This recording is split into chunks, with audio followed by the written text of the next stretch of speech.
And I feel like they then recognize something in you. Like I remember being on Gordon Ramsay's show, Uncharted, and it was in Tasmania. It was before I was even thinking of moving to America. And he goes to me, "Oh, I finally met a female version of myself." And I was like, I'm not sure that's a good thing or a bad thing. Is that a compliment, Gordon? Yeah, I'm like, Rammer? but I think he was just meaning in the sense of like, go-getter, like down the line, like got guts. That was Sarah Glover, and you're listening to The Regenerative Journey. G'day, I'm your host, Charlie Arnott, an 8th generational Australian regenerative farmer. And in this podcast series, I'll be diving deep and exploring my guests' unique perspectives on the world so you can apply their experience and knowledge to cultivate your own transition to a more regenerative way of life.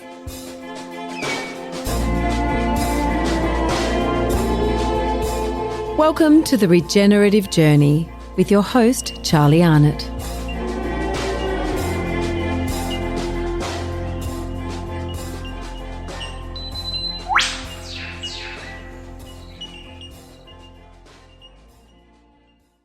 G'day, welcome to the Regenerative Journey. Welcome to this episode with Sarah Glover, Chef Sarah Glover. She's from Tasmania originally, but she is absolutely taking the USA by storm, which is where I caught up with her at the Ecology Centre, a couple of hours south of LA in California, where they have outdoor cooking events. They do other education, teaching, cafe, restaurant. It's a wonderful venue, growing their own food, fruit and veggies and all sorts of things there. It's a great place if you ever got a half a day spare and you're heading down south from LA, that is the place to go. Wonderful to catch up with Sarah in person at the Ecology Centre there, talking about her past, her family, her future. It was actually in July last year, and she has since been married, which is awesome. So pleased to see her growing notoriety, doing so well in the United States, and a great ambassador for Australia in general. She now also sees she's doing some work also with Five Mary's farm over there, Five Mary's Ranch, which is awesome. So hats off to you, Sarah. Thanks so much for your time. Talking about hats, she decided she might wear my black Akuba for the entire interview, which was awesome. I do the footage, the video quality of the interview probably not as good as I would have hoped. We did have some connectivity problems with the tech there, the Wi-Fi and so on site, but it doesn't take away from the audio, it doesn't take away from the quality of the interview. Sarah, you're awesome. Thanks so much for your time, and I trust everyone enjoys listening to this episode of The Regenerative Journey with Sarah Glover as much as I did recording it. Sarah Glover. Yes. Welcome to The Regenerative Journey, and welcome to the Ecology Centre here in San Juan Capistrano. I should be actually welcoming you because you came to visit me. But that's not how we roll. Okay. I welcome you to the site of our interview. Meeting. Okay. We've got a lovely reflection of what we're looking at. So that's a first. The trees in the background. It's nice. And we're sitting on the porch of a house that's listed with the National Register of Historical Places. In California. Yep. And this was an old farmhouse. Yes. 150 years old, Jay-Z was saying. He said 150. This is so good. So I'm so thrilled we're here, because last time I saw you was in Byron Bay. Yes. And it was like... It was a while ago. It was probably 2 years ago more. Yep. Actually, you hadn't moved over here. No, I hadn't. I think I was still living in Tasmania. I still have my house in Tasmania. Yeah, your Airbnb kind of thing, yeah.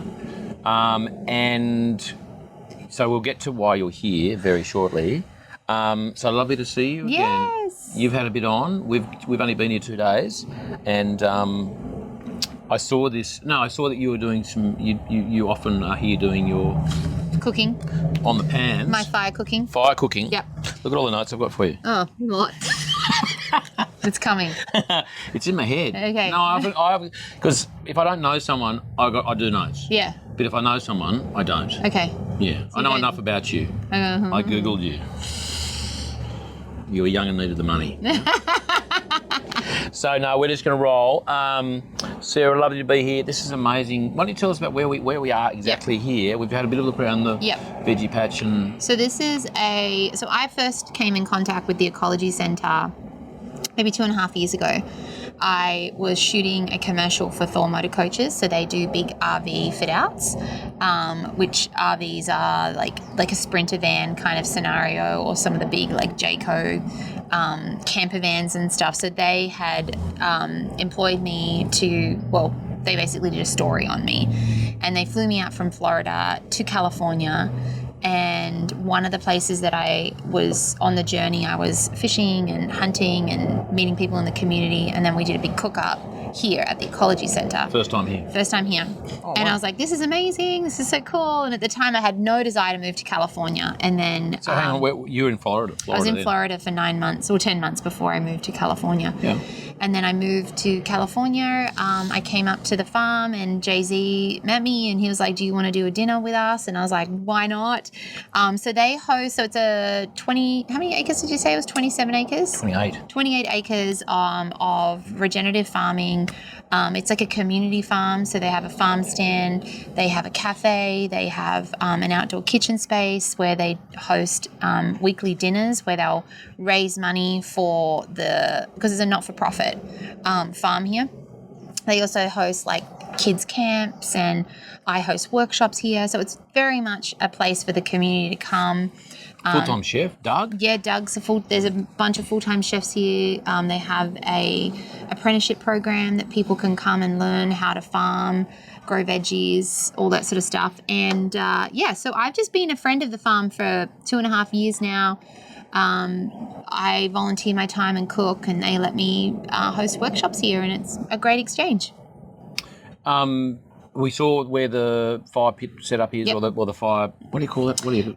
You bring your own. Though, I mean, I do, and I also use their setup. They have an outdoor kitchen here, so they've got a bus. There's a bus, and then there's running water and a kitchen space out the back, and then they've also got a whole heap of little apparatuses set up that you can hang things from and grill on. They've got asados and pizza ovens and all the fun things. Because California has nice weather most of the time. And it's amazing, because I looked at I'm driving up here, or driving down here this morning, 87 degrees Fahrenheit. What's that in Celsius? I want to say that's probably like 27, 25, 27. Yeah, so really nice. Pleasant. Yeah, that's awesome.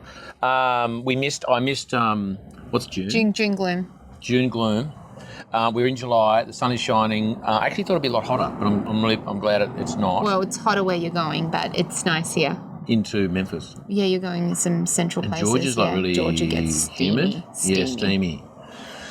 Okay, so this is, and there's fruit trees. We're looking at all sorts of things veggies, in front of us. And then they have eggs, so not really any protein. Yeah, not the animal meaty component. Protein stuff. Not probably the land for it. No. However, a couple of cows doing poo. Wouldn't be so bad. A few goats doing poo and wee. I think that's good, It's one of those things. But as soon as I got here, you could just sense you'd see, there's fruit still in the trees, there's people having a lovely time. We just had a delicious lunch. Yep. You had the corn tortillas, chips made out of the corn the purple corn from here. Yeah, which they mill and turn into like tortillas, and then they fry. So, amazing. Yeah. So thank you. What a perfect place to meet. I know. Yeah. Great meeting grounds. So let's get to, I want to get to your life, like day one. Yep. When I was born. Little Sarah, sort of a kid somewhere. But before we get to that, we're in the United States. You're from Tasmania. Mm-hmm. Long way from home. Yeah, absolutely. And so you mentioned Florida. Yep. And we last time we caught up was 2.5 years ago, or something. Yeah, like a while ago. Why America? Why America? America. So I was living in Tasmania. Backstory: been a chef since I was 16. I just turned 40. So when you say chef, trained qualified chef since I was 16. I left school. I left school at year 10, and I just was not an academic person. I really enjoyed being creative with my hands. I loved entrepreneurship. I loved creativity. And I think that was just my dad is a Sparky. You know, he grew up like with trades, and so I think he was always such a big fan of us having a trade. We can always fall back on it if we need to. So they encouraged me to go to culinary school. So my best friend's mum was the head of the culinary school in Tasmania, which was a TAFE institute then. So there is a government-run facility. And I just started my journey then of like cooking and learning about business and like entrepreneurship and things that I loved. And actually at 16, after I'd finished my certificate in commercial cookery, I came to the US. So I actually worked on a kids' summer camp for 3 months in Virginia, Norfolk, Virginia. Age what? I was 16. So you did that there? Yeah. It didn't take long to do it then? So I did my Cert 3 in commercial cookery at 16, and then I was working in a restaurant, and I took 3 months off, and then I travelled and I came back and finished my certification. And you come over here for 3 months? Yep. At 16? Yep. Wow. I know, my parents were like, I was like, how did you let me go at that age, Mum? And she's like, you just exuded confidence. She goes, I knew you would be fine. And this is before the day of internet and FaceTiming Mobile and all phones. the things. So, you know, I remember going to the payphone and like calling my mum and dad back home and just being like, I'm fine, guys. I'm alive. I'm living my best life in America. And I think for me, there was something about America, even at that age, where I felt very like accepted and alive. And like, I felt like I could be whoever I wanted to be. And there was like no judgment. And so, you know, in Australia, we have tall poppy, and I think that that's a real thing where it really does affect you and like your growth as a human. So fast forward all these years later, I was living in Tasmania. I'd actually had a cookie biscuit company. I'd had a cookie company. In New York? Yeah, Bondi Bickies. So See, I've done my homework. You've done your I've got no notes, but I know it all anyway. So I started a cookie company when the recession hit. I was actually working for Quicksilver at the time, so I was maybe 24 at this stage. So I'd worked in and out of restaurants. I'd also worked for Quicksilver. I'd worked for brands. I really enjoyed like design and you know, sales and all that kind of stuff. So it's amazing how like our life just kind of leads us to where, like, down the river where we're meant to be, and it all lines up. But the recession happened, and a friend opened a cafe, and I started baking things for her, which turned into a full-blown cookie business. So I used to wholesale and distribute cookies all over Australia. So it started in Australia? Started in Bondi Beach. Yep. What was the name of it? Bondi Bickies. Bondi Bickies. Yeah. Are they still around? I don't do it at the moment, but I still sit on the name. So maybe we need to talk to. Oh yeah, no, I come from a long line of bakers. I know you do, Charlie, on it. And my daughter, not to overtake the story, but my daughter is, she's an amazing cook. Oh, she's fantastic. She just picks it up. She makes up her own recipes. She's doing bread. Mads is our governess is really helping her with just encouragement and helping her follow recipes. But yes, sidetrack. Yeah, so I started my cookie company in Bondi. I think it was in 2000. I did that for like 8 years. I had a storefront in Bondi, wholesale and distributed all over Australia, and then I started dating a guy in New York, and his mum loved baking. So, long story short, that turned into her baking cookies in the US, selling them in the US, which turned into me eventually having a cafe, which all blew up in my face, probably like 8 years ago now, and it sent me back to Australia. So how long? I was only in New York for? Yeah, so I had travelled back and forth for 4 years from New York, like doing my cookies and dating this guy. With the cafe in New York? The cafe in New York was the last part of the journey, which was I was involved with some other people, business partners, and it just didn't go great. Business partnerships are one of those things that don't always fly the way you expect them to. So it took me back to Australia. I was in debt from it all, and I didn't really know what I was going to do. I took a sabbatical for 6 months and lived on the Gold Coast and just like chilled out, surfed, found myself again, and then I moved back to Tasmania to basically figure out if I was going to go bankrupt or if I was going to figure out how I was going to pay back this money that I owed. And thankfully I didn't have to go bankrupt. I found fire. So I worked in a restaurant that cooked over open fire. I was actually just waitressing at the time in Tassie, and I went back to school to get my certification in pastry because I always knew I wanted to teach people how to cook. I wanted to write cookbooks. And I thought, well, I'll use this time to kind of reset. And the kitchen cooked on open fire, and the chef at the time, I loved how he approached it. It was very much about the produce. It was how it was butchered or filleted. It was about the quality of the ingredients and the dairy. And being Tasmanian, there's just so much beautiful farmed produce there. The land is so rich, and it's small, it's an island, so it's easy to get around and find everything. So I started just experimenting. I didn't cook in the kitchen. I would just go out and I'd camp and I would cook and I would play around with recipe ideas. And a friend of mine who is a photographer followed me around, and this launched my first cookbook, which was called Wild Adventure. Publishers didn't understand the concept of shooting a whole cookbook outdoors on the fly, so we did a Kickstarter. And at the time, my brother got married in an old apple orchard in Tasmania because, it's such a big thing in Australia that people have spaces, there's a lot of farmland, there's a lot of people with, sheep farmers, cherry farmers, apple farm, whatever, and there's orchards and there's old barns. And so people will have weddings there. My brother got married in an old apple barn.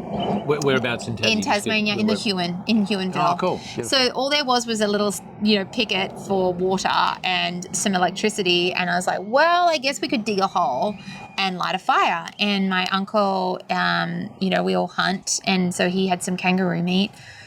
We got given some lamb and some fish. And I was like, well, let's just figure this thing out. And so I came up with this concept of how I would, hang my meat and cook my meat. And it turned into somebody being like, could you do this for me? Which turned into me catering and starting the Wild Kitchen, which is my catering business.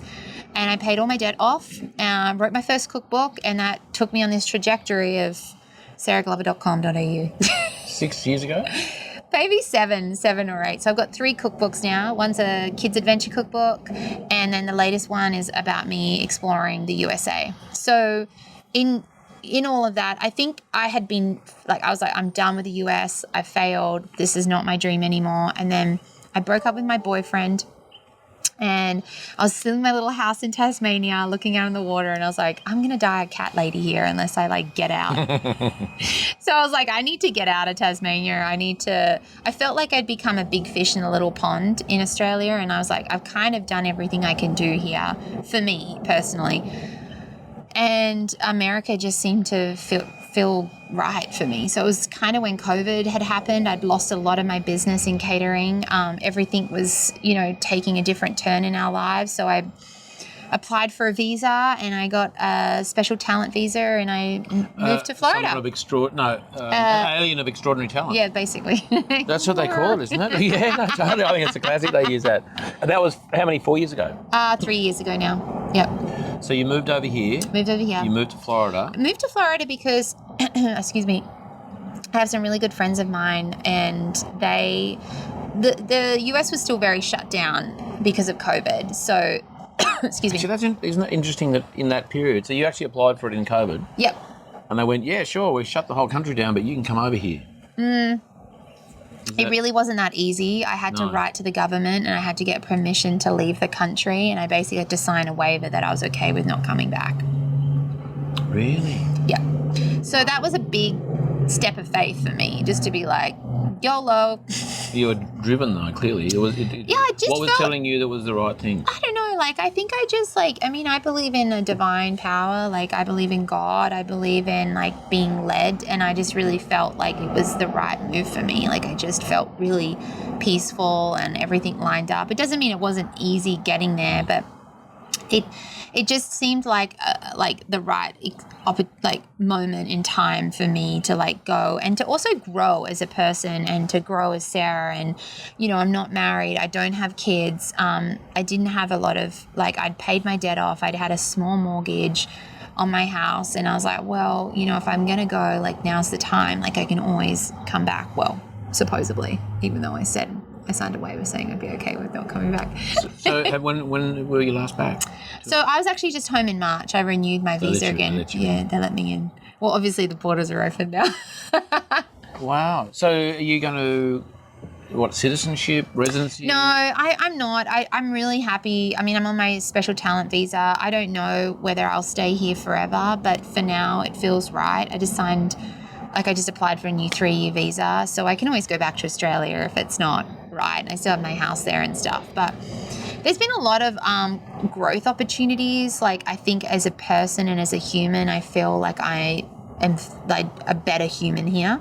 I really love how celebratory people are here of one another. They really, they're like, you're amazing. They get behind you and they like cheer you and champion you, which was a new experience for me coming from Australia. And I'm not saying that we don't do that in our culture, but it's different. There is that, there's that angst of like, I'm jealous, you're doing well. And I kind of like, I'm okay with it, but then I'm going to like not be okay with it. And I've experienced a lot of that in my life. And I think it's just because I'm a very big personality, and I carry and I can't, it's either shrink as a human and become less of myself or just push through that. And I'm not saying I have to be center of attention in a room or anything, far from it. But I think when you naturally exude a certain presence, that can be intimidating for some people. Well, it's no doubt that the Australian culture probably does literally genetically breed that kind of thing. I don't know why that is though. Yeah. Because you're not the first. I mean, you're an Aussie, but I hear that from a lot of non-Australians. They go, wow, yeah, and they're looking at it from the outside. Yeah. Whether it's their own personal experience or just heard it on the grapevine, I don't know, but it's sad. I wish that wasn't ingrained in our to be like that. And I think that being here has made me a more celebratory person, and it's actually helped me get rid of that within myself. And I think travel does that to you. I think the opportunity of being able to be in new culture and meet new people and immerse yourself in like different ways of life, like that's the beauty of travel, is that it calls you to a higher place, sink or swim. I also think that it creates a bit of a filter, doesn't it? Yeah. Like you just stop hanging. Like you clearly have to leave the country to do that, but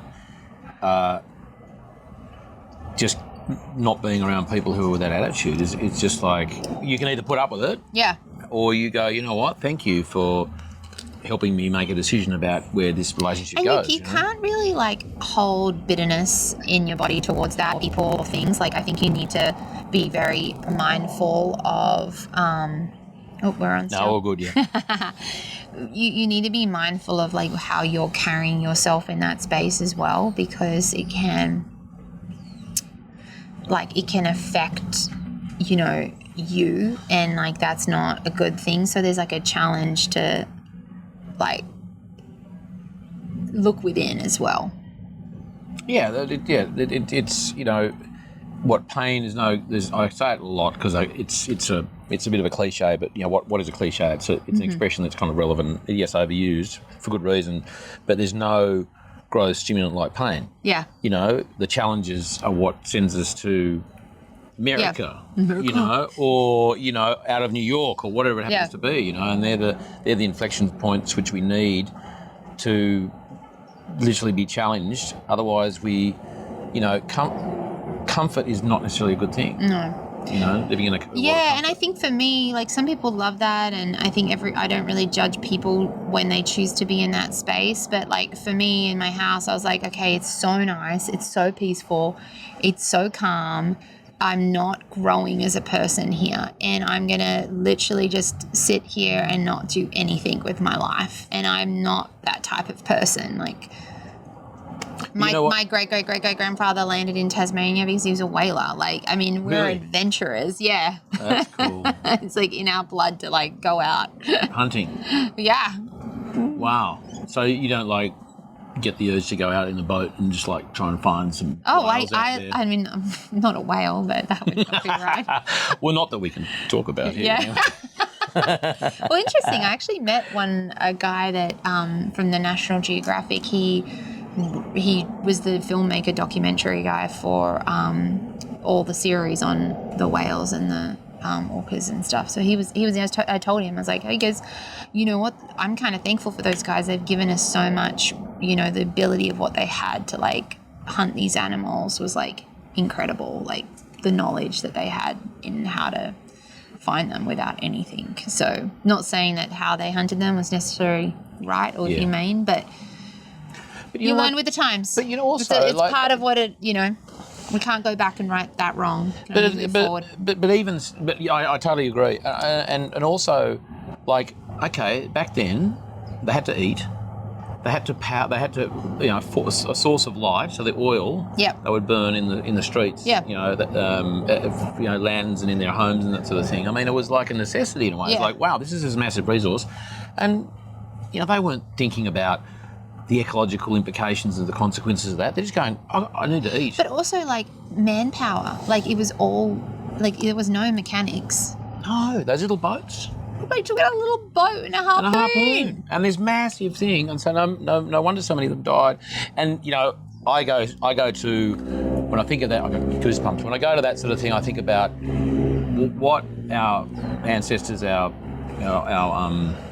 you know, forebears, your how many greats? Great, yeah. Yeah, many. Yeah. That was what they had to do to survive. That was their skill. That was their trade. And he actually gave it up. He sold his boat because he fell in love with a girl in Tasmania and sold his boat, and that's how where was he from? Where was he whaling? England. Oh, he was whaling over there. Yeah. So he's from England, but he was whaling in Tasmania. Yeah, but then he went. And then he fell in love with a girl in Tasmania. Fell in love with a land-loving girl. Yeah. And he put his harpoon on the wall. Basically. Wow. And then, but you know, that's what they had to do to survive, and that was normal, right? Like, yeah, I'm a whaler. I go and kill stuff and put my body on the line every day. Yeah, I do that. Like, and I think, try not to be too judgy, try to be discerning about generational stuff. And I think about today, and go, my God, like we've got it so easy, and you know, back to the challenges. Challenges have. We almost have to create challenges in our lives, and maybe subconsciously we do. Yeah. Because our subconscious knows. I had a great conversation with the porch the other day about souls. Yeah. Our souls kind of know where we're headed and what we're doing, and so to tap back in and go, no, you need to. I was listening to the one on the way up here today about getting to the back of the queue. Yeah. Like this guy's having dreams, and he's had this dream about having a shortcut to the front of the queue. And it's all very, you know, Carl Jung, you know, all that sort of stuff, and dreams and everything. He was going back, and then this old grey man said, no, there's no shortcuts. You have to go to the back of the queue, and that's the soul almost does that, or you know, God, or you know, however we want to frame that up is saying there are no shortcuts, there are no hacks. Yep, you got to go on the journey. You got to go on the journey. You know, you got to get the pain to deflect you to the spot, and you know, and I trust that we have. And I think in that journey, like in that process, when you do, you actually attract people who are on similar paths or who have paid the price, and I feel like they then recognize something in you. Like I remember being on Gordon Ramsay's show, Uncharted. And it was in Tasmania. It was before I was even thinking of moving to America. And he goes to me, oh, I finally met a female version of myself. And I was like, I'm not sure that's a good thing or a bad thing. Is that a compliment, Gordon? Yeah, I'm like... Rammer? But I think he was just meaning in the sense of like, you know, go-getter, like down the line, like got guts, like we'll just give it everything. And I met Martha as well, and a similar experience with her, and I think you recognize, and to me that's like an honor. Totally. Yeah, they paid a price to be where they're at. They did, but I guess that was the investment they made in their life, in their career, knowing there was going to be pushback. Again, it wasn't the... Yeah, I mean, I don't know whether they knew at the time. Like, you never know the challenges you're going to come up against, but I think that you either like take that and you run with it, or you know, you regress, and that's just the choice you make in life. Yeah, it's like the resolve. You resolve to go, look, I'm not sure where this is going to end up. But it feels, are you an intuitive? Do you feel intuition is kind of part of your definitely your faith, your intuition, your lighthouse? Yes, and and you're a chick, right? So you guys have got that covered. Us blokes we've got a good little compass down there. Because that muscle in us is like weak, I think, and then it does take, we're working to actually develop it. But yes, no, I definitely think that I have like a deep knowing and an intuition and a sense, and then I think that sometimes I get it wrong.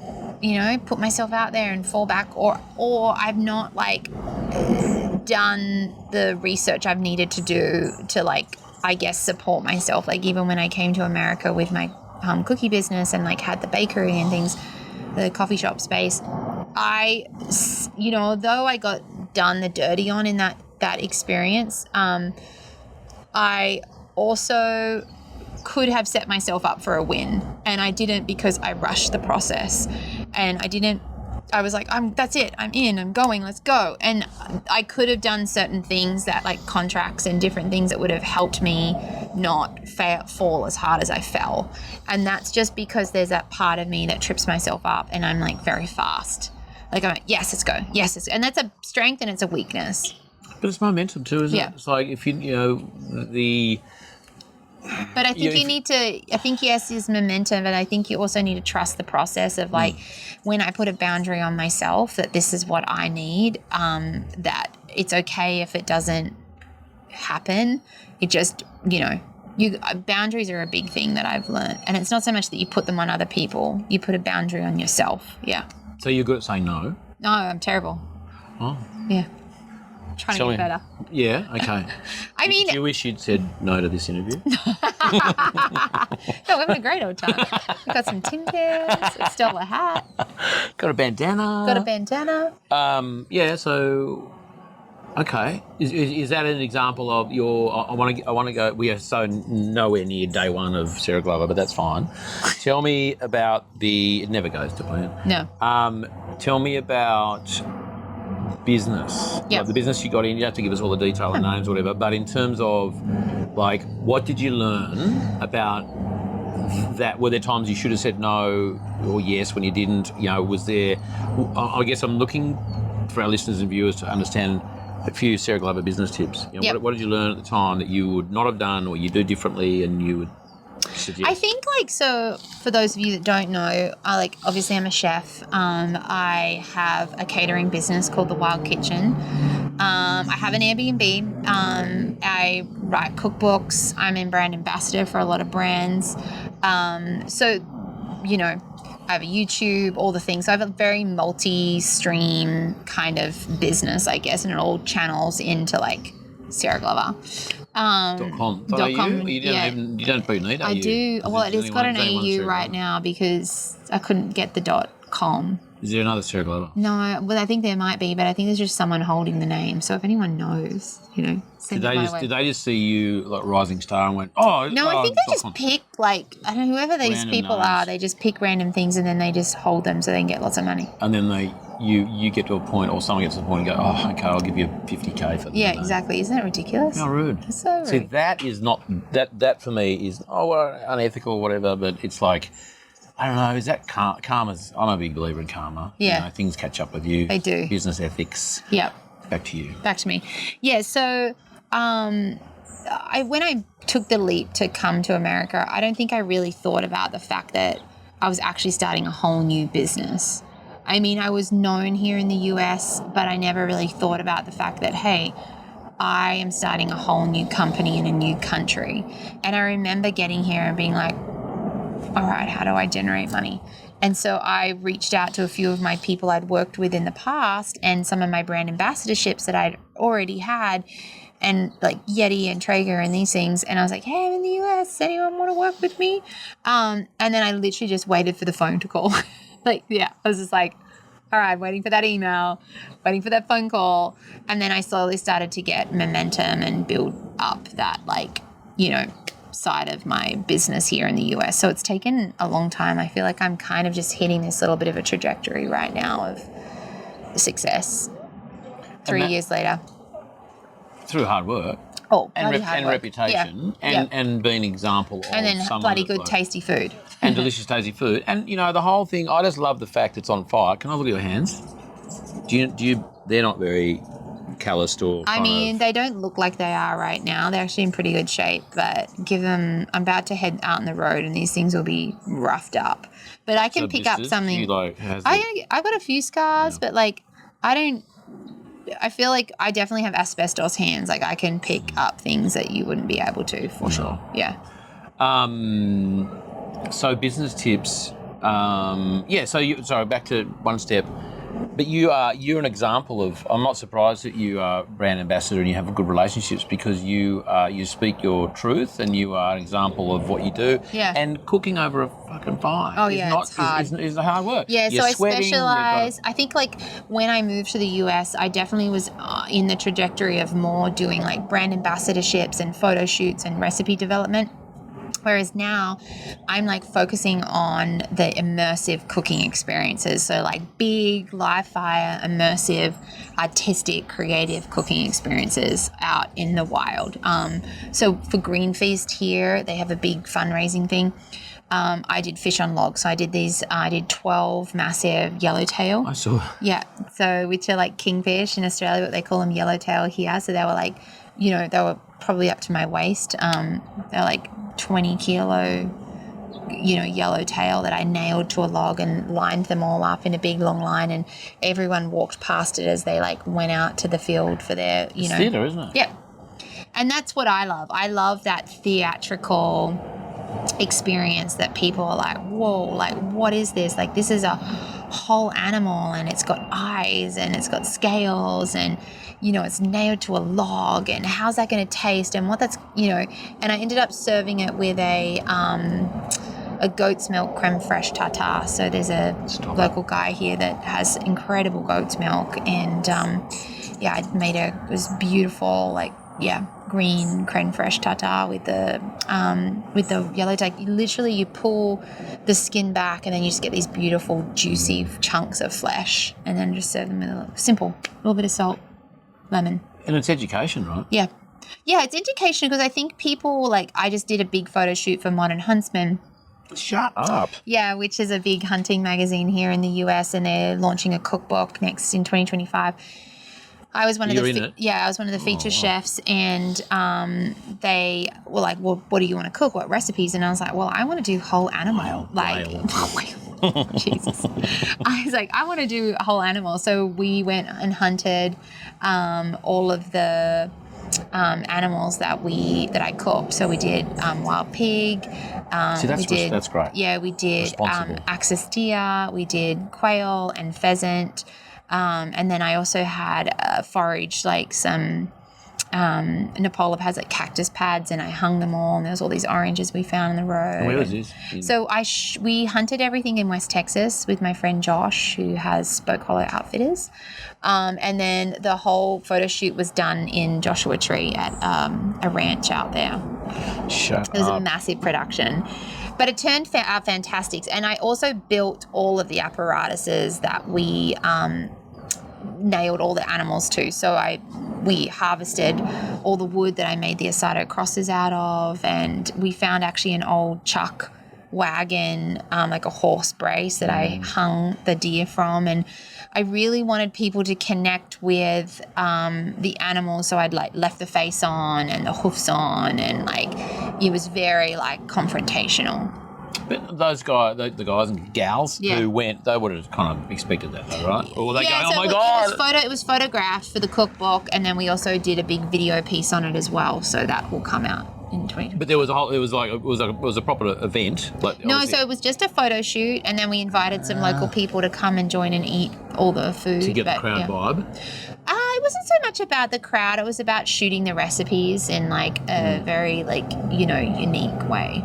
So when are we going to see the Sarah Glover fire apparatus? Is that a thing? All of them, like me, produce a product range. Yeah, like you have a cage or some apparatus Charlie. that you hang. Maybe we need to go into business together. No, I'm not. No, that's not. I'm not. Well, yes, that'd be lovely, but no, that's not the thing. It's like that feels to me like a natural progression. Yeah, whatever it is. I mean, that might be too much, but what I love is when we get interrupted by a fire truck.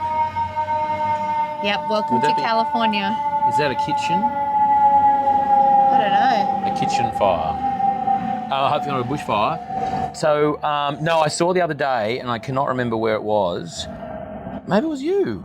Was there someone had found some harrow leaves, right? So they're about a metre high and 3/4 metre wide, and they're diamond harrows, is what they're called in Australia at least, and they've got spikes that come out the bottom, and you drive around and they just harrow stuff, and they just put them on their end.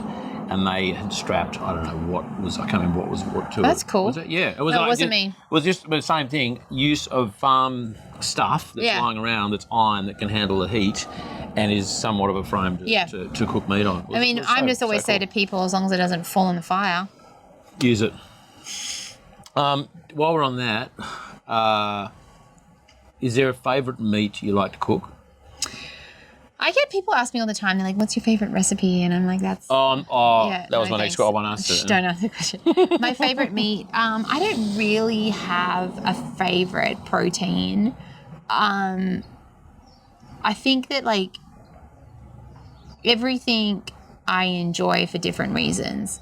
So I love cow because it's, like, can be very fatty, and you can cook it for a long time and like the flavor's unique, but then I really enjoy the challenge of cooking wild game because it's so lean and you have to be really like knowledgeable in how you're going to cook it so it doesn't dry out and like not have any flavor. So anything obviously with more fat is always going to be easier. The flavor is going to be richer. And it is going to break down on the fire better than like, you don't need to be as sort of technical with it. But and I really enjoy seafood. Seafood's fun to cook on the fire as well, like lobsters and like whole fish and What, are there kangaroos here? No. There's no wallabies? No, but aren't there some wild somewhere? No. Someone said, I was watching someone the other day. Not unless someone brought them over in their suitcase. Oh, no, it was Sean Baker, the carnivore doctor up in Seattle, and he said, I just saw something that looked like a kangaroo on the side of the road. Oh, no. Yeah. Maybe like a wallaby or something. No, so ever, no. Oh, okay. I might be thinking New Zealand. I know there's kangaroos over there. Really? Wouldn't that be cool? Can you get kangaroo over here? No. Now, you get your meat from someone over here. So there's a producer, I think Culinary, and they kind of go under Herd and Grace. They actually have imported meat from Australia, so all of the Cape Grim, Bass Strait, Black Angus, Black Opal beef, so that's cool. And you tap into them? Yeah, I do, because it's really I really love the quality of Australian beef, and then it's also really nice to be able to, I sort of say to people, it's so lovely to be able to bring a part of you to the table. So something from your home country. They import Tasmanian sea salt and all that sort of stuff. So it's I mean, obviously I'm here. I want to tap into like the produce that's available here and not just be like, I only use Australian. Well, why not stay in Australia? Like, don't be a knob. But it's nice to be able to be like, do you want to try something from my home country? And being like, here is something. And they also do lamb as well. So that's, I hate American lamb. It tastes like shit. Yeah, is that right? Very laminally, like very strong game flavour. Over the top. Yeah. This episode of the Regenerative Journey is brought to you by Terra Firma. Cooking over fire is about food, nature and bringing people together. It's about the connection from the land to the plate. Terra Grills has been designed by the renowned chef and pitmaster Charlie from Terra Firma Dining to create the ultimate open fire cooking setup and turn your backyard barbecue into a complete open fire outdoor kitchen. From hanging, grilling and smoking, Charlie's open fire barbecue can be set up to cook a whole beast. He has everything you need to cook beautifully and live well outdoors, and I can definitely vouch for that, having been to a number of Charlie's events and seen how he cooks and the taste of the food, absolutely incredible. Do not miss the opportunity to get to one of his events. And right now you can get 10% off with the code FIRE10 at terragrills.com. That's terragrills.com. Bring the fire home.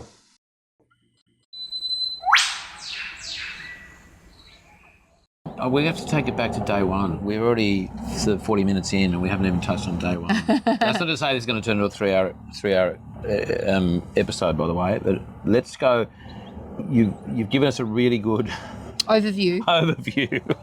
Now for a bit of detail. No, day one, Sarah Glover turned up in Tassie. So actually my parents, born and raised Tasmanians, but they moved from Tasmania when my mum was pregnant with me in a little red postie van. They drove up to Gladstone. I was actually born in Gladstone. They lived there 9 months, then packed the postie van up and moved back to Tasmania. So pretty much born and raised, but my birth certificate says Queensland. So you're a cane toad. Really? On the state of origin side? Yeah, go Maroons. You've got quite a few siblings, brothers and sisters, yeah? 5 brothers and 2 sisters. Mm-hmm. Big family. And where do you appear in the lineup? Second oldest. Oh, cool. Yep. And there's a brother or a sister older than you? Brother. Okay. Benaya. Yep. Yeah. And how do you know, given your life and understanding and experience with your siblings, do you fall into an atypical kind of bracket in that lineup, like number 2 of 7 or 8? 8. 8. Is that, do you go, oh yeah, I'm number 2 and this is what I'm like, or are you all so different? We are all so different. I mean, I think it is natural that there is like 1, 2, 3, 4, 5, whatever. There's dynamics. There's dynamics for sure, but I was obviously big sister to my little sisters. My mum had started having more kids when I was 11. Same parents, married 40 plus years, 45 years or something. So I think naturally you turn into like, I'm going to help and I'm going to do things and I'm going to, rise into that space. But we're very much all best friends and like get along really well and respect one another and where we're at in our journey of life. So.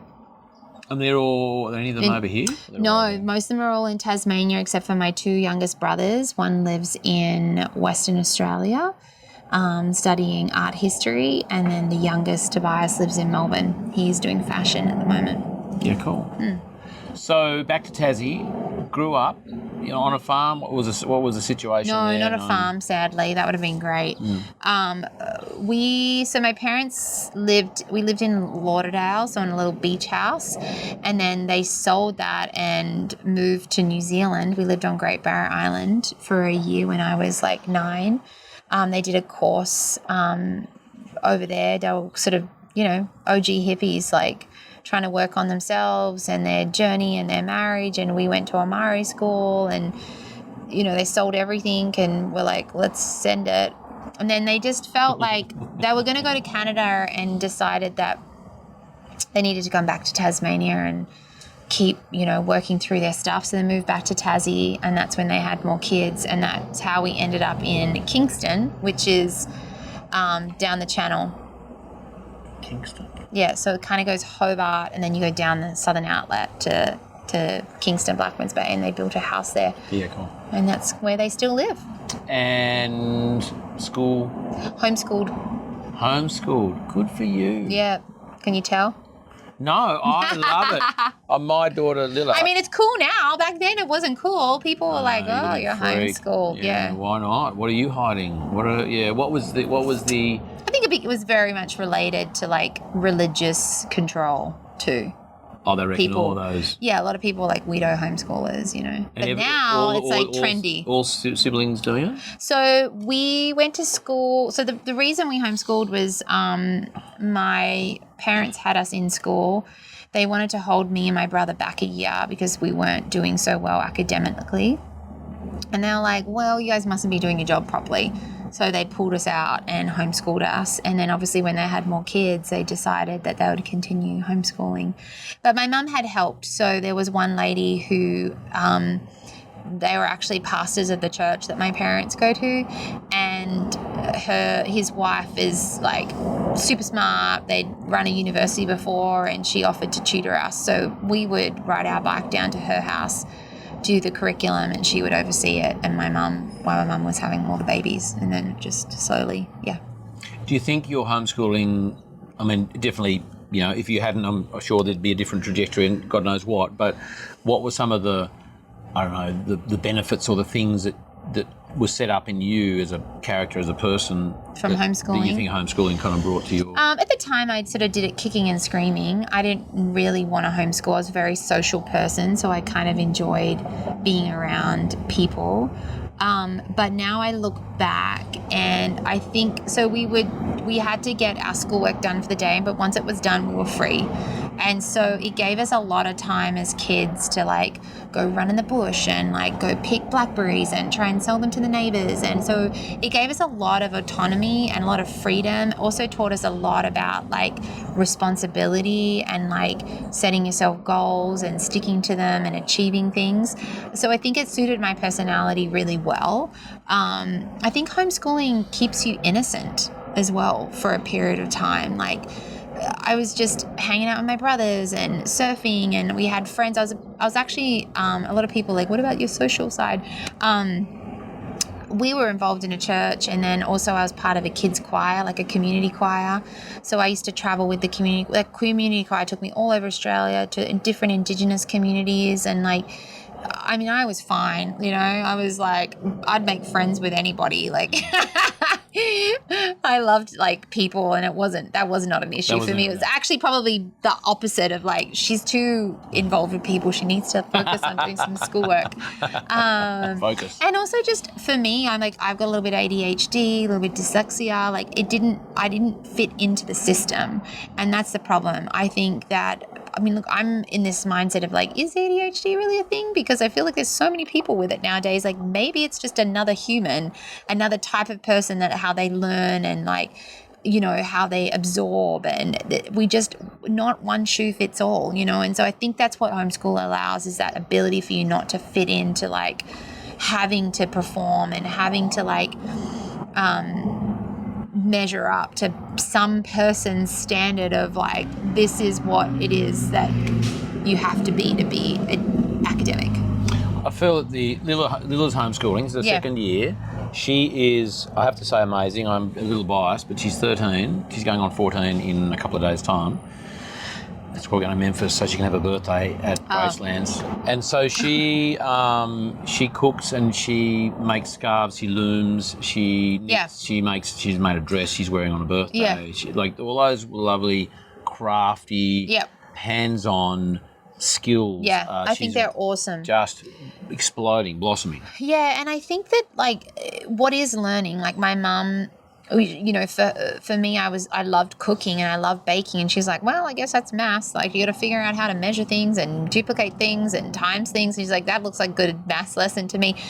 You can learn all these skills in different ways. Like it doesn't have to be, here's a book, you know, 2 + 2 = 4. Like you could do 2 leaves and, you know, 2 file, you know, like you can learn in different ways. And if your daughter's like learning through reading a, you know, recipe, or learning how to cut out a pattern and sew that together, like that's still a skill. And ultimately school is setting you up to be a good adult.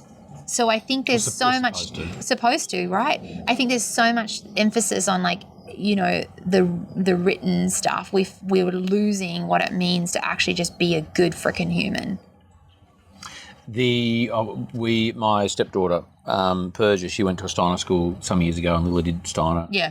And when we were interviewing, they were interviewing us really for the position at Byron Bay, one of the Steiner schools up there. I asked the headmaster or the principal, whatever you're supposed to call them nowadays. I said, tell me about Steiner schools versus conventional. He said, well, look, the easiest way to explain it is in a conventional school, they basically just fill you up with knowledge. Yeah. You're a cup, you're a vessel, and they're pouring stuff in. Yeah. Right? And it's just like learn, yeah. try and hold it all. At a Steiner school, and look, you know, probably it's quite sort of parallels a homeschooling scenario too, is the building the vessel. Yeah. That's a good way to think about it. That you can put anything in and they'll kind of not necessarily retain it, but they'll know how to deal with it. They'll know how to manage the challenges, the things, and it's not like and the shaping of the vessel too. Totally. It's such a I love children, and like I wrote a kids cookbook on. The kids is an adventure cookbook, and the whole concept around the book was that, each chapter was a different adventure you could go on. And it's like, let's be pirates and let's build a raft and let's use our imagination and like go on an adventure. Like we've lost that in our society of like actually creating out of nature and like how to light a fire and how to cook a fish straight on the coals, or you could stab it with a stick. Like how to see nature as a different resource other than just like a pretty garden to look at. Allowing kids to be kids. And like my mum was very good at that. Like she just opened the front door and we would just like run out and play. So I'm thankful for for her recognizing in me, oh, Sarah doesn't fit in this. Okay, that's fine. Like she never put me, like I never felt bad that I couldn't spell and read very well. I never felt any of that pressure to perform in that space. If anything, it was probably more of a external pressure that I felt. But I'm thankful that my mum definitely was just like, go shine somewhere else.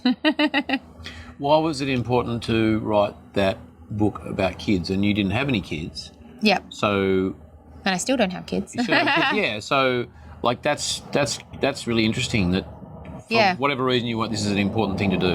Yeah, I think that I love kids, and I think I recognize so much of myself in them. And for me, I really care about, nurturing that innocence that they have. And I guess for myself, it's like, nurturing yourself, nurturing your innocence. And so I wanted to give children and parents something to visually look at and be inspired to continue to nurture that. So I'm a big believer in giving back to that generation. I mean, I had a lot of people that sewed into me as a young woman, and I'm thankful for that, and I want to be someone that does that for others as well. And you don't have to have your own biological children to do that. I mean, I hope one day I can, but for now, I'm like definitely not letting that stop me. Did that let you be a kid again in a way? Like you were creating your, choose I mean, your I'm adventure. just a giant kid anyway. Yeah, like everything I do is just like a big adventure. Yeah, but that you gave your license to like officially go. It does, and like what kids kind of come up with and the way they process and think and change and move, like it helps you stay in that space as well. My boy and Lillo's 13 and a half, so she's kind of out of the cuddle sort of rumbling zone. But Lordia, who's 6, sometimes I stop and go, oh my God, I'm so immature sometimes. Yeah. Like in a way, it's like what comes out of my mouth and what we say and the games we play is like, oh my God. But then I think, because I feel like I'm 6 again. Yeah.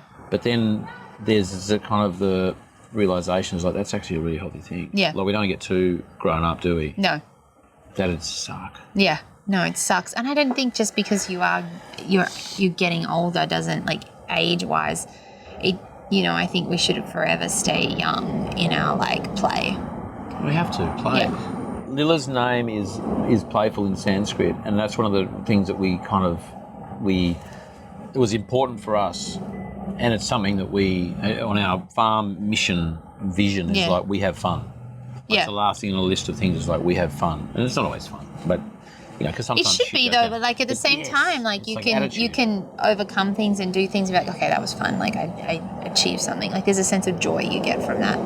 And and it's like the lessons you learn. Like something can be, getting back to our discussions earlier about challenges. Like it's only a mistake if you do it twice. Yeah. Like it's everything should be a learning experience.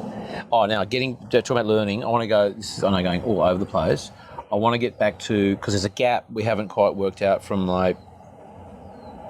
Back to Tassie, school, but before we go there, so between there and 16 when you started doing your chefing and so on, but before we go there, I want to get back to business tips. Yes. We sort of touched on it then then I don't know where it went. We went.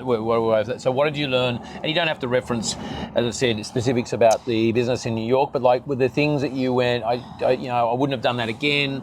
I would have done this. I would have done, I don't know, more research. Like, I'd love to know so that we learn from your challenges. I think one thing for me was I was probably a little afraid to be vulnerable, and I was afraid to kind of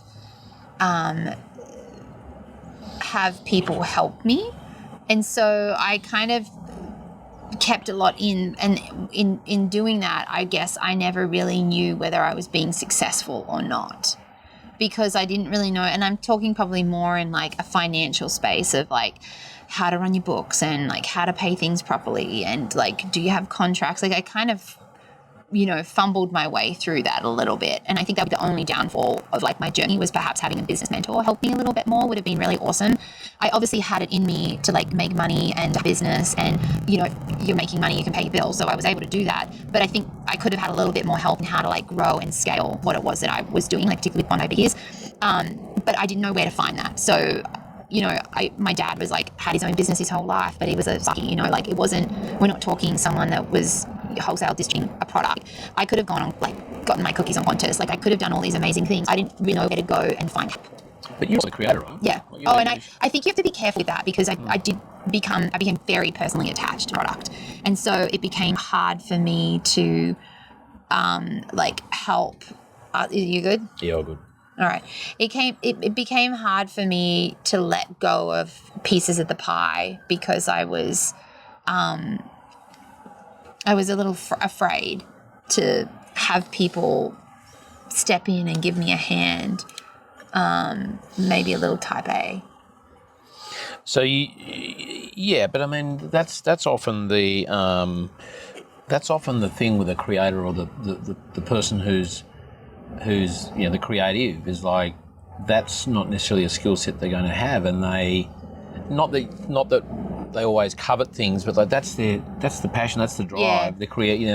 I really needed someone to manage that, and mentor it, and like come alongside and help more. But I didn't really know where to find that either. Like I didn't know who would give me advice that I'm doing well or not. Like.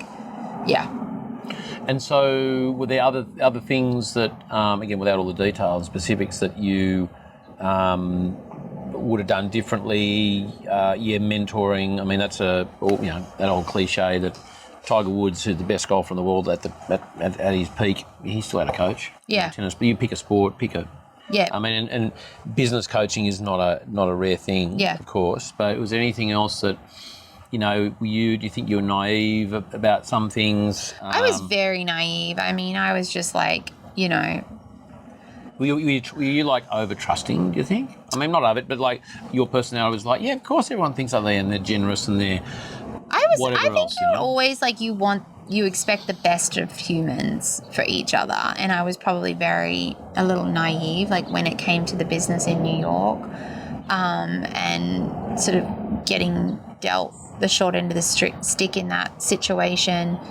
But I could have put something in place, like a contract, or like I said, I could have had a lawyer help me write something up between us, which I've learned from and now do, and am way better off because of it. And I don't think it's like it's not because you don't trust another person or not. It's just literally like, this is actually protecting you and your assets and your time, and also them as well. Like it's very clear, like this is the boundary and this is how we're going to do business together, versus just being like, she'll be right, Yeah.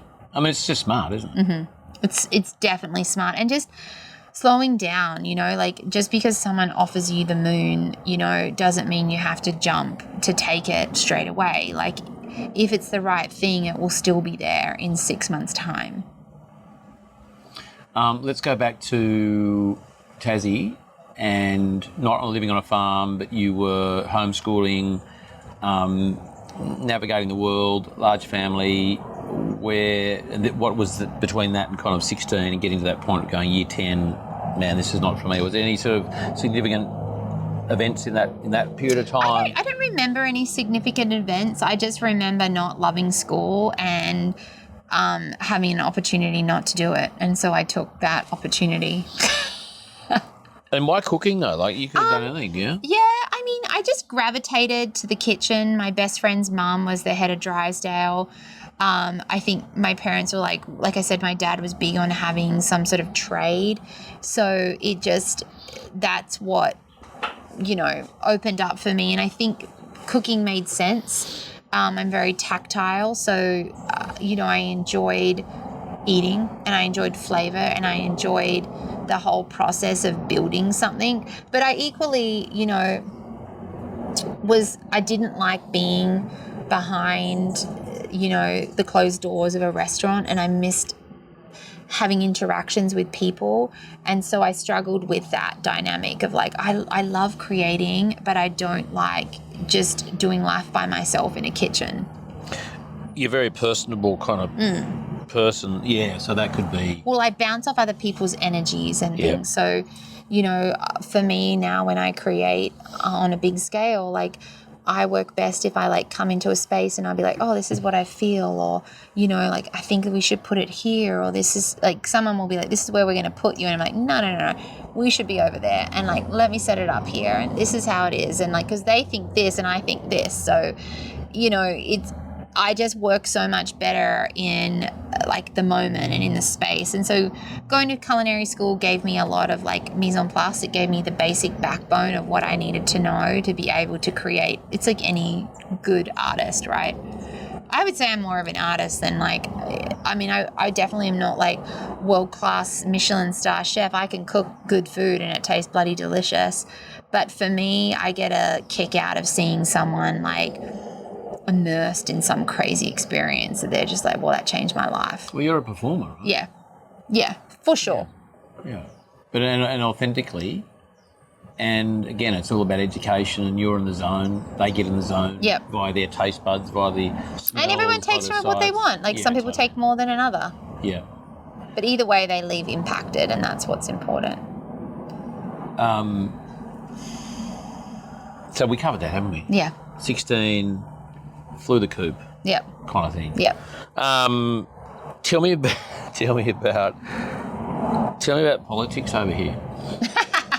Can we talk about politics? Yeah. I just obviously a fly on the wall, just watching. See, I don't really pay that much attention to it. My dad calls me up and is like, you need to have an exit plan, and I'm like, why? It's great. What does he think's going to happen? My dad's end of the world kind of guy. Okay. Yeah. So what events might precipitate that? I think there's just a lot of civil unrest in general, with obviously the current president's, which is Joe Biden. What do you think about Sleepy Joe? I think Stevie Joe. Sleepy Joe. Stevie. His new name is Stevie Joe. Stevie Joe. Sleepy Joe. Sleepy Joe. You mean old Biden. Mate? Pardon? No, Sleepy Joe Biden. Sleepy Joe. Oh yeah, Sleepy Joe. To call him Sleepy. Oh, I don't know. See, I don't really even know his nickname. Yeah. I don't agree with anything he's done, but that's me personally. He can't even talk. I know. And just he's caused so much disruption to the economy. And look, I know people don't like Trump, and I'm not saying I'm a full Trump supporter, but he did some great stuff for the economy. It was booming, and that's what's gone down the most since Joey's jumped in, and it's become all about just, I don't know, soft stuff that's I'm I need someone that's we're going to lead the country and make sure we've got an economy and a future, and it's protected, and there's justice, and Are you across Robert Kennedy Jr.'s stuff? I'm not really, but I know a lot of people that are, and they're big fans of his what he's doing. Yeah, I think he's probably the pick. I reckon he's the pick. Not that I get a chance to vote or put that in stone. Yeah. Yeah. I mean, again, it's not terribly important to me, but I'm here. I'm working in the economy. I pay taxes, so Do you have to vote? You don't have to vote here, do you? I can't vote. I'm not a citizen. No, you can't. Yeah. So okay. So you can't make your mark. No. But it will be interesting to see, I think. And look, what repercussions that has for Australia, I don't know, but gee whiz, like... I mean, everything will affect everywhere because America is America, and I think America is a great country.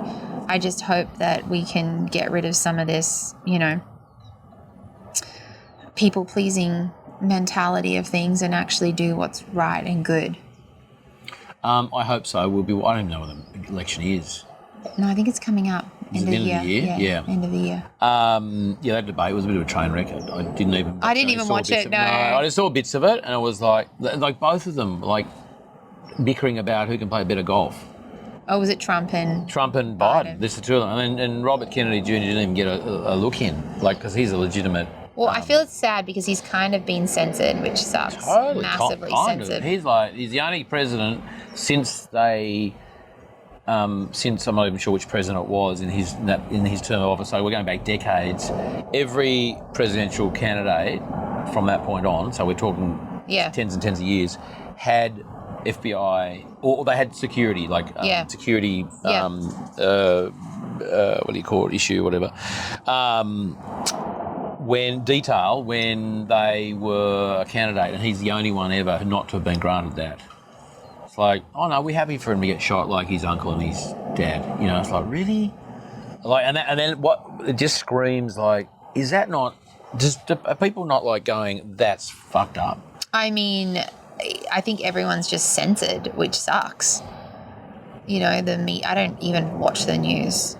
And it's it feels just a load of bollocks. Yeah, and it feels like everyone's desensitized to it all. It's like, oh, that's normal. That's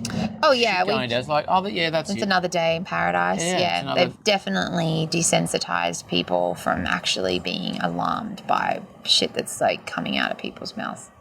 What about and then the whole it's a kind of a classic thing of just people coming in across the border in droves. And, Trump was stopping that from happening. And it's not that people can't get... The thing is that what the media portrays, because a church community that I'm a part of, we actually have a refugee camp in Tijuana that helps hold people until they get their appointment with the embassy to come in. So it's... And then the cartel is a big issue because they're smuggling people across and then they're taking their money. And so it's this big vicious cycle. But, I guess with people see Trump as he put a wall up, what an asshole. But it's actually it was important because the cartel is smuggling people in and pillaging people, and then people can get into the US. They just have to wait for their appointment. Do it officially. To do it officially to get in. So then people are getting smuggled across. They only then have 2 weeks to get their paperwork before they're deported back again. So it's this horrible cycle that, is happening, and it's not because we don't want people, genuine, legitimate people that need asylum in our country to be here. But it's but there should be a system and a protocol, just like there was for me to get in. Yeah, totally. And it feels like the whole woke movement of everyone, even if you're not American and you're a foreigner or whatever the definition of that might be, that we shouldn't be putting boundaries up for people, and everyone should be treated equally. It's but then they're not. That's the thing. You can put the woke movement up, but we're not treated equally because people that want to have an opinion on things or hold their own personal space aren't allowed to. So everyone's being censored and to fit into a movement that really is not all inclusive, and that is sad to see. Yeah. Okay, enough of politics. Let's get to... I'm fascinated because I love what you do with your brand partnerships and that sort of thing. It feels like a really genuine kind of... You obviously love the brands you work with, and they're all relevant. You're not brand thing for, I don't know. Tim Tams. You should be, though. I should be. We should talk. Actually, we don't have anything to do with them anymore, unfortunately. Sold. Sold 1997, 1990, hang on, I'll get this right, 1997, Campbell Soups bought them all. Public company, bought all the shares. My grandfather had in some ways, thankfully, departed a few months before, but he would have seen all that going on.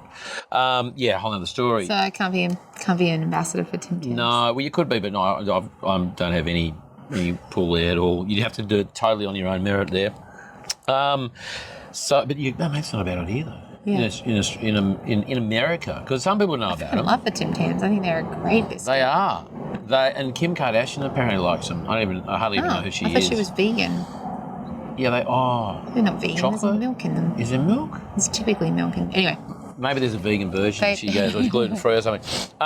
Where was I? So Land Rover? Because you bought Land Rover? Yeah, so I'm not an ambassador for Land Rover, though I should be. So if anyone's watching How on this that rude. works for Land Rover, hurry up. But you bang on about it that much I thought you were, because No. you're just a general I just lover of them. own my Land Rover Defender, Harriet, who's actually in the parking lot right now. And you Harriet, and you bought her from Australia. Yeah. Yep. How'd you manage that? And like that I would have thought, given knowing that that's what you did, I thought, of course, this is the relationship, and they're going, yeah, bring it over here. No, so I just brought her over because she's fully kitted out. I put my trailer, all my fire pits, everything, and just shipped it over. I thought it would be a great idea. So it's on a temporal import. She does need to go back at some point. Really? Yeah, unfortunately. What if she gets stolen somehow and she just disappears? Shit. And then is a different colour. She's now bright red. Very. Yeah, that's awesome. So so that's a member of your family. So from my family, brought her across. And I work with an ambassador for Dometic, which they do. They're actually the person that invented the refrigerator. Get out of here. Yeah, they're out of Sweden, but they make portable like coolers. How do you spell that? Dometic, DOMECT, I think it is. IC. TIC. Dometic. Oh, TIC. Jeez, I'm done. Yeah, I just told you I don't know how to spell. No, homeschooling, that's what. Dometic, yeah, cool. So you're working with them? Work with Dometic, and I work with Terra Grills. I work with a brand called Brio. Hang on, I got to write these down. Terra, Brio, they do like big open fire pits that you can cook on. Handmade out of Lancaster, so Amish family started it. The Brillo? Brio, BREOO. BREEO, my bad. Brio. BREEO. Yeah. Cool. And can you get that in Australia? You can't get Brios in Australia, Why which not? is a bugger, because they don't import them yet, but one day. Work with Bare Bones. You can get Bare Bone grills in Australia. And a bunch of different brands here and there, but mostly brands. I work with brands that like I don't have a product, but I want to like help you Totally have a better experience in the outdoors. So I'll work with brands and I'll be like, here's a great brand you could use. Yeah, and that makes sense. Stick to your Yeah. So what I said before about your fire stuff, just forget that. Yeah. Forget I said. I'm going to edit that bit out. First time I edit anything out. No, that's awesome. So they're obviously relating to you. You use them. You are a genuine supporter. What makes a good brand ambassador? This is a loaded question. I don't What makes a know. good brand Shit. ambassador? I mean, I think it's someone that like embodies the brand, like that genuinely. For me personally, I think it's someone that genuinely is living a lifestyle of what that brand is trying to like emanate. Whether you're a surfer and you're a surfboard brand or wear a clothing brand or whatever, I think any person that I guess has a following in that space makes a good ambassador. Yep. Any others that my pen's run out of ink? Have you got any other? You've got a pen? No, I might do. Are you a brand ambassador for a pen? No. Biro? Should be. A feather? I like with writing ink in it? everything. Oh no. You need a pen? No, it's all good. What's in there, by the way? In my bag? In your jar. Oh, it's a strawberry horchata. What is that? It's like it's a strawberry. Not kombucha. No, it's strawberry matcha tea. Not really? matcha. Jesus, what is it? It's like the South American mata. Oh, like right. a tea, mata tea. Yeah, yummy. So yummy. And you make it at home? Mm-mm. You got it from here? Oh, yeah, cool. What other questions? Oh, tell me about hunting. I just love the fact that I just love it, but also I think I really support the whole idea of, and you referenced it some time ago in the interview, that, you source in that particular promo you did, you got the quail, you got the whatever else it was, deer. So we got deer, you got all quail, pheasant, and then pig, wild and pig. you went out and got it. Yep. Right, and that is like seriously. That took a lot of effort. Yeah, but I think it's just. I mean, for want of a better word, the right thing to do, though. Like in terms of reverence for the animal. Yep. The fact that it's providing protein, it's providing experience, it's part of the educational loop that yep. you are sort of pivotal to. Did you say when Tassie you were hunting? Is that kind of a thing? Yeah, so I grew up. My uncle has a farm in Tasmania on the east coast, and he is a merino wool sheep farmer. Yep. And so Cool. As a kid, we just grew up going to stay in the shearers' quarters. And we would hunt on the land. So I had my miner's permit, and I would go and use my dad's 22, and we would get wallaby and rabbit. And I remember I killed my first rabbit, and I was like, all right. And my uncle was like, well, you killed it. You got to gut it. And I just remember that experience of being like, cutting it down the back, like down its, you open it up through the center, and then feeling like getting the guts and pulling it out, and I was like, it's warm. It's such a confronting experience to, it's not like you're at the butcher and it's cold. It was warm, and then I had to like skin it, and then I took it and I made a stew with it, I think. And then my dad, we would go diving for he loved diving, so we would dive for like crayfish, and my uncle's a crayfisherman down there, and abalone and all. So that's what I grew up doing as a kid, because we didn't really have a lot of money, and so our holidays consisted of like going up the East Coast and fishing and hunting and cooking. And how important was that, putting aside even kind of what you then did and you do it now, like how important that in terms of a child and experience? I think as a kid I didn't really love it. I was like, oh, okay, I guess this is what we do. And I enjoyed it to a degree, but I wasn't like, oh, I'm like living to hunt. I think that it was just what we did as a family vacation. And it wasn't until I was older, when I really started following my chefing career and stuff, that I was like, wow, this actually, I'm so thankful for that experience, because it impacted me at a young age in a way that I never knew would actually influence me as an older human. So I look back at that and I was like, wow, my uncle did me a favor. And oh wow, like my parents didn't have money, but they still chose to take us away. And I never remember growing up feeling like we were poor or we had less. It's just that was what you did. That was the resource we had, and that's what you did. Like you stayed at a friend's shack and you went and swam out on the beach, and you would, get pippies, and it's sort of just what you did. And it's not until you're older and then you live in a different world and climate that you're like, oh, I was really given something really beautiful. That was normal, right?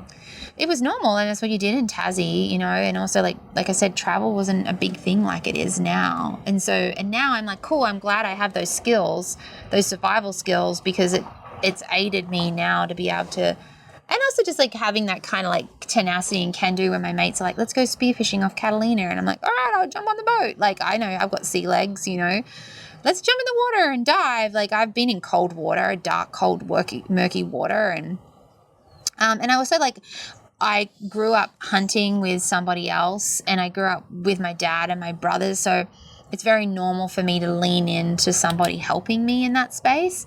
So I think that was nice. But there wouldn't be many chefs in Australia or here, I don't know, I haven't done I haven't done the survey or the audit, that would actually go out and hunt.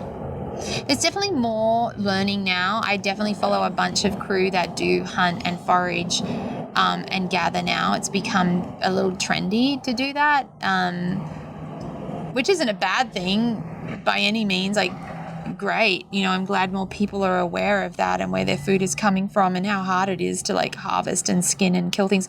You can't commercially, like I can't commercially go and get a fish and then serve it to a paying patron. I'm not allowed to do that, but I do it for my own personal recreational things. But you can forage, like so vegetables and stuff. Who's the guy, and there's probably a few of them in the States, really big on that. He's got a TV show and he does a lot of hunting. I think it's all mainly on land. Do you follow anyone in the States who does that? I don't.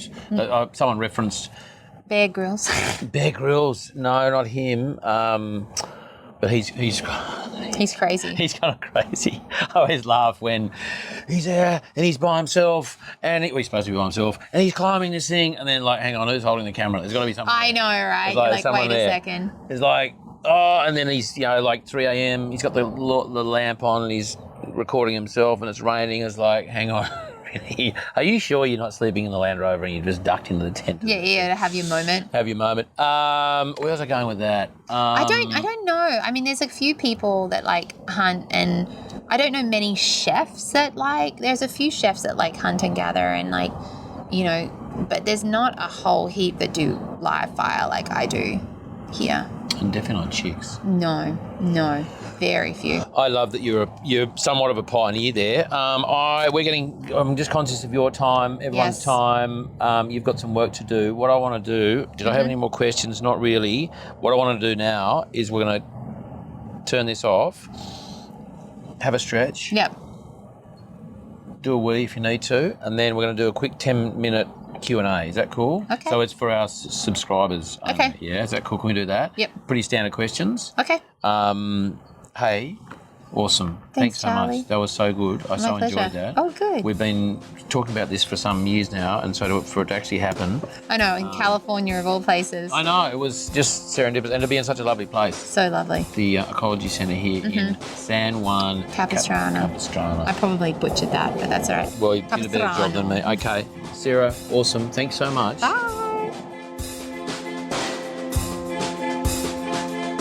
If you enjoyed this episode, we'd love your support by subscribing, rating and reviewing The Regenerative Journey on your favourite podcast platform. You help us reach more people and keep the show thriving for seasons to come. Each time you listen, you're choosing to make a positive shift in your own world. And if an episode speaks to you, please pass it on to friends, family or communities who might be inspired too. For more details and episodes, visit www.charliearnott.com.au.